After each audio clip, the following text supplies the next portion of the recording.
ایک بوڑھی عورت ہر روز صبح سے شام تک اپنے پرانے اور کچھ گھر کے دروازے کے سامنے بیٹھی رہتی۔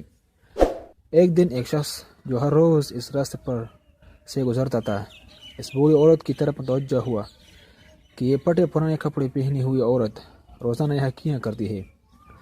وہ اس عورت کے پاس گیا، سلام دعا کے بعد پوچھا، امی جان کیسی ہو؟ بوڑھی عورت نے ہاتھ آنکھوں کے اوپر رکھ کر اس شخص کو دیکھنے لگی اور کہا، میں ٹھیک ہوں۔ شخص، ایسا معلوم ہوتا ہے کہ آپ کا کوئی بھی نہیں ہے۔ بوڑھی عورت، کیوں نہیں؟ اللہ کا شکر ہے میرے 6 بیٹے ہیں، اللہ ان کو زندہ رکھے۔ شخص، آپ کے گھر سے ایسا معلوم ہوتا ہے کہ آپ کے بیٹوں کا کوئی روزگار نہیں ہے۔ بوڑھی عورت، نہیں بیٹا، اللہ کا شکر ہے سارے بیٹوں پر میں نے تعلیم کے خوب خرچ کیا ہے۔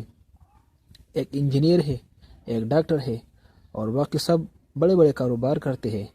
باپ ابھی تک زندہ تھا لیکن 2 مہینے قبل وہ بھی وفات پا گیا ہے۔ شخص، اماں جی آپ کے بیٹے کدھر ہیں؟ بوڑھی عورت، بیٹوں کو اللہ نے بہت دولت سے مالا مال کیا ہے۔ جس بیٹے کی شادی کرتی اللہ اس کو دوسری جگہ اچھا گھر دے دیتا اور ہمیں چھوڑ کر اس گھر میں اپنی بیوی کے ساتھ رہتا۔ میرے بیٹے یہاں تقریباً 2 کلومیٹر آگے رہتے ہیں۔ شخص، تو آپ یہاں کیا کرتی ہو؟ بوڑھی عورت، اس راستے سے روز میرے بیٹے گزرتے ہیں، ان کو دیکھنے کے لیے میں یہاں بیٹھتی ہوں، لیکن اب آنکھوں کی بینائی بھی کمزور ہو گئی ہے، اپنے بیٹوں کو کار میں بیٹھے ہوئے صحیح نہیں دیکھ سکتی۔